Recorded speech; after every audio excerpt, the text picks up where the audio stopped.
Bitcoin right now is further retreating from that $100,000 level. The cryptocurrency's 4-day slide is the longest losing streak that we've seen since Trump's election win. Joining us now, we want to bring in Jason Les. He's the CEO of Riot Platforms, one of the largest publicly traded Bitcoin mining companies here in North America. Jason, it's great to have you. We just had the price of Bitcoin up on the screen. We've seen a bit of a slide here, a 4-day slide, but still pretty impressive, the climb that we've seen. It's still above 92,000. We know President-elect Trump has made a number of comments just about the fact that he is very bullish on Bitcoin mining, specifically here in the U.S. under Trump 2.0 administration. I'm curious how you're thinking about it, maybe the strategy, how that shifted following Trump's election win. Sure, and thank you for having me. It's been quite a momentous movement in the Bitcoin and broader cryptocurrency market since the presidential election. You really have to look backwards to understand why. There was a whole of government attack on this industry for the past 4 years, and that suppressed a lot of investment and took a lot of capital out of the space, sidelined a lot of capital while the rest of us have been trying to build this industry.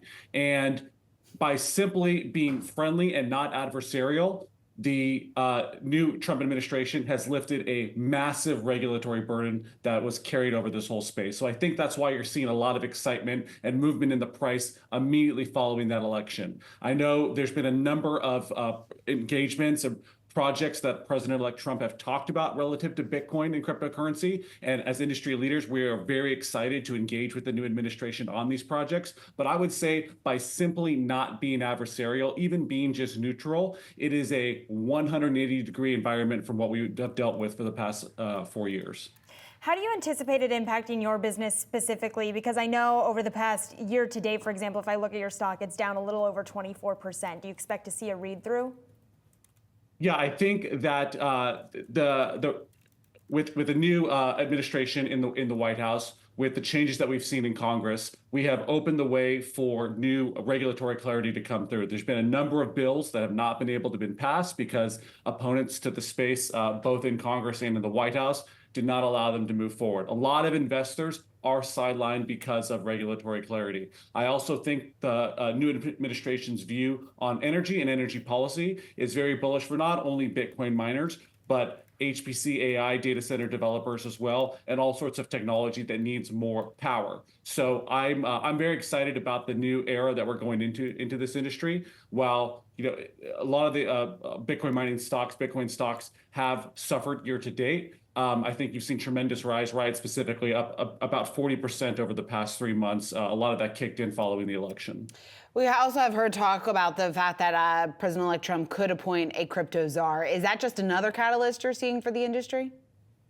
I think having expertise inside the White House advising the president and the rest of the administration on crypto Bitcoin policy, I think that's very important. Industry perspective, industry insights always helps lawmakers make good decisions. And what I'm very grateful for is the lawmakers that we have built relationships with and educated and worked with over the past few years. And bringing all of these parties together with a role like that, I think can be very beneficial for making the United States a leader in Bitcoin.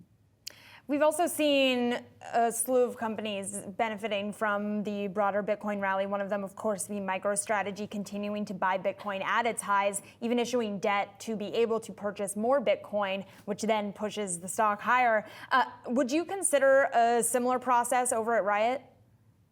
We're following these developments really closely. We're open to all options to create shareholder value. I think what MicroStrategy is identified and taking advantage of right now is the fact that there is a lot of fixed income capital that is looking for exposure to Bitcoin. And in many of their cases, convertible bonds are the only way to get exposure to that. So that's why you're seeing companies like MicroStrategy get very attractive terms, zero coupon debt, long dated debt, and with the use of proceeds simply to buy Bitcoin. So there's certainly interest in this. It's certainly something that we're following closely.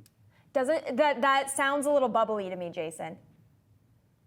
Well, you have to remember, a lot of these fixed income investors, they do not have any other way to get exposure to Bitcoin. They cannot buy Bitcoin. They cannot invest in Bitcoin equities. But what they can invest in is fixed income instruments, securities like convertible notes.